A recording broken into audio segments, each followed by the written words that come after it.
लोक में प्रचलित कहानियाँ हमें कोई न कोई संदेश जरूर देती हैं। आदर्श कहानियों के क्रम में आपका स्वागत है। आप देख रहे हैं प्रखर आस्था और मैं हूं आपके साथ विमलेश शुक्ल। दोस्तों नमस्कार। आज की एक बड़ी रोचक कहानी मैं आपको सुनाने जा रहा हूं, जो आज भी प्रासंगिक है और हमारे इर्द गिर्द ही इस तरह की तमाम चीज़ें होती हुई दिखाई देती हैं। एक राजकुमार थे और वो गुरुकुल में अध्ययन के लिए गए। गुरुकुल में बहुत सारे उनके दोस्त बने, लेकिन उसके दो दोस्त राजकुमार के ऐसे थे जो उनके जिगर के टुकड़े थे। राजकुमार और उन दोनों दोस्तों के बीच में बड़ा अगाध प्रेम था। साथ ही उठना बैठना, खाना पीना, विद्या अध्ययन करना, समय बीतता गया। एक दिन प्रसंगवश दोनों दोस्तों ने कहा कि राजकुमार, जब आप राजा हो जाएंगे तो आप तो हमें भूल जाएंगे, फिर हमारी दोस्ती तो इस तरह की रहेगी नहीं। आप तो राजमहलों में रहेंगे और हम पता नहीं कहाँ रहेंगे, किस परिस्थितियों में रहेंगे। राजकुमार ने कहा, नहीं, ऐसा नहीं होगा। अगर मैं राजा बना तो तुम दोनों को भूलूंगा नहीं। और भी इस गुरुकुल में बहुत सारे हमारे मित्र हैं, हमारे सहपाठी हैं, मैं किसी को नहीं भूलूंगा। राजकुमार ने वचन दिया और विद्या अध्ययन के बाद जब ये लोग अपने अपने घर गए, राजकुमार अपने घर गए, सब कुछ ठीक ठाक चलता रहा। समय के साथ उस राजकुमार को एक दिन राजा बनाया गया।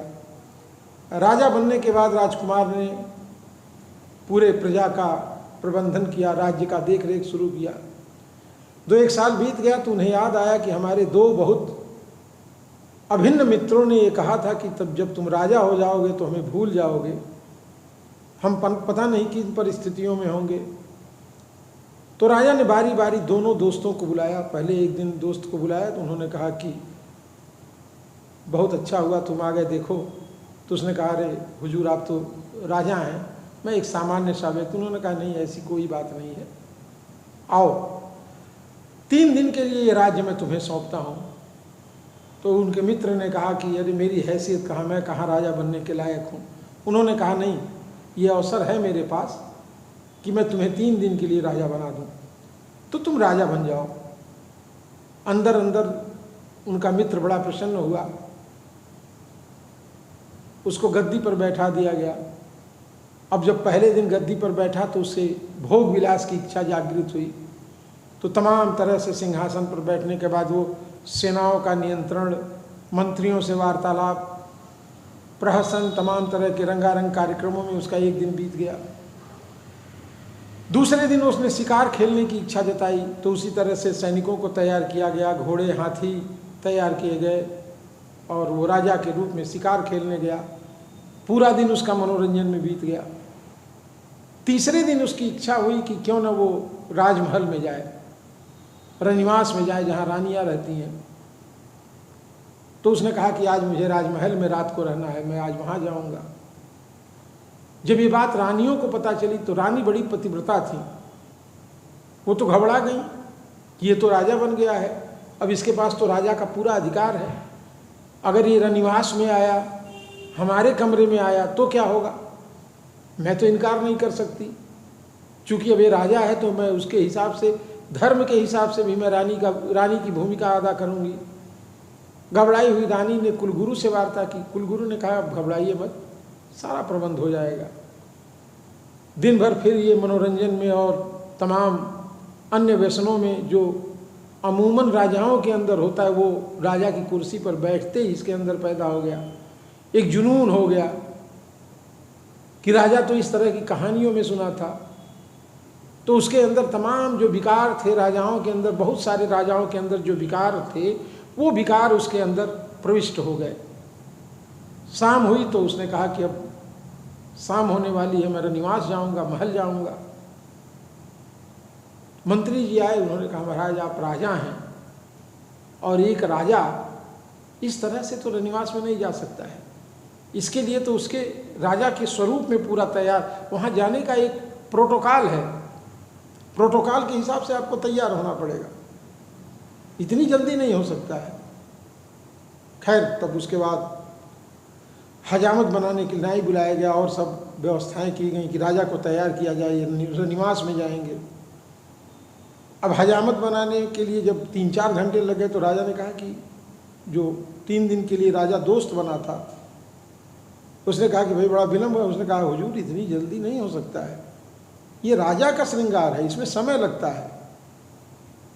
तकरीबन आधी रात बीत गई हजामत बनाते हुए और नाखून काटते हुए, श्रृंगार करते हुए, तमाम चीज़ें। उसके बाद ये हुआ कि आप इस वस्त्र में नहीं जा सकते हैं, आपको राजसी वेश और वो आप आकर के अनुचर तैयार करेंगे, इस तरह से आप नहीं जा सकते हैं। फिर उनके सजावट में, इत्र फुलेल लगाने में धीरे धीरे भोर का समय हो गया। उसके बाद ये हुआ कि पालकी लाई जाए, राजा पालकी में जाएंगे अपने महल से निवास तक। तो ये सब करते करते सुबह हो गई। अब सुबह हो गई तो चिड़ियाँ चहचहाने लगी, सूर्योदय होने का समय हो गया।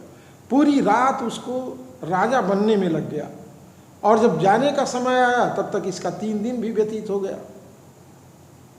रनिवास राजा बनने के बावजूद जब नहीं पहुंच पाया तो एक अंदर उसकी तड़प रह गई और उसका 3 दिन भी समाप्त हो गया। वो कुर्सी से उतर गया, राजा पुनः उस पर स्थापित हो गए। उन्होंने अपने मित्र को तमाम तरह से रत्न आभूषण वस्त्र दे करके सम्मानित किया और उसे अपने घर भेज दिया।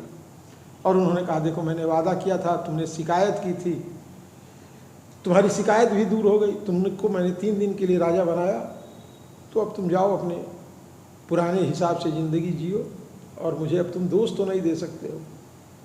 उसके बाद राजा ने अपने दूसरे मित्र को बुलाया, दूसरे मित्र को भी वही प्रस्ताव दिया। तो उसने कहा हुजूर मेरी हिम्मत कहाँ, मैं राजा बनूं। विद्वान आदमी था, पढ़ा लिखा था, पढ़े तो तीनों साथी थे, लेकिन उसके अंदर ईश्वरीय गुण कुछ अतिरिक्त था। उसने कहा महाराज मुझको राजा, अरे ठीक है आप हैं, आपने मुझको याद कर लिया, यही क्या काम है। उसने कहा नहीं, 3 दिन के लिए तुमको राजा बनना है और ये गद्दी अब से तुम्हारी। उसने गद्दी पर बैठते ही सबसे पहले मंत्री को बुलाया और तमाम अधिकारियों को बुलाया। उसने कहा कि राज्य कहाँ तक है। तो उसने कहा ये संपूर्ण ये क्षेत्र हमारे राज्य में आता है। उसने कहा कि जाओ जहाँ जहाँ दिक्कतें हैं, जनता को जो भी समस्याएं हैं वो हमको पता करके जितनी जल्दी हो हमें बताया जाए। समस्या क्या है, उसका समाधान क्या है, उसके उपाय क्या हैं।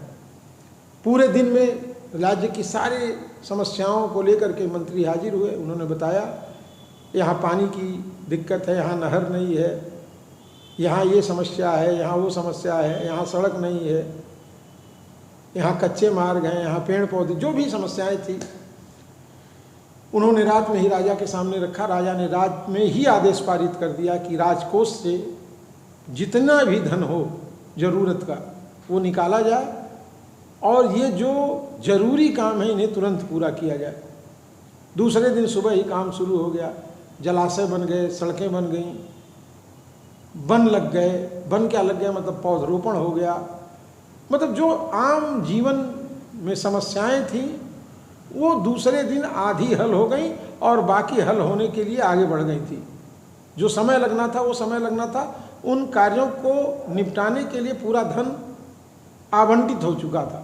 कार्य होने में जो देरी थी वही होनी थी।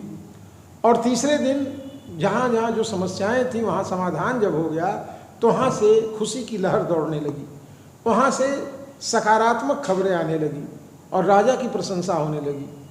तीसरा दिन बीतने के बाद उस मित्र ने अपनी गद्दी छोड़ दी और राजा को गद्दी सौंपते हुए कहा महाराज अब 3 दिन पूरा हुआ, मुझे जाने की आज्ञा दें। राजा ने कहा नहीं, तुम नहीं जा सकते हो, तुम अब आज से मेरे मंत्री रहोगे और सारे देश का कार्यभार तुम देखोगे। मैं 3 वर्षों में जो काम नहीं कर पाया उसे तुम 3 दिन में कर डाले और इससे योग्य व्यक्ति मुझे और कौन मिल सकता है जो इन समस्याओं का समाधान कर सके। तो हमारे जीवन में हमारे अंदर एक सकारात्मक बुद्धि है, एक नकारात्मक। पहला मित्र जो राजा बना उसके अंदर नकारात्मक ऊर्जा थी, तो उसने केवल समय जो भी 3 दिन का था उसने अपने विलासिता में व्यतीत करने का मन बनाया। और जो दूसरा मित्र था जो मानवता के लिए जिंदा था, उसने मानवता के वो सभी काम किए। तो हमारे अंदर ये दोनों ऊर्जाएं हैं और कौन सी ऊर्जा हम जागृत करना चाहते हैं ये हमारे ऊपर निर्भर करता है। बाकी ये कहानी आपको कैसी लगी हमें कमेंट बॉक्स में बताइएगा। फिर हमारी मुलाकात होगी, हमें अनुमति दें। नमस्कार।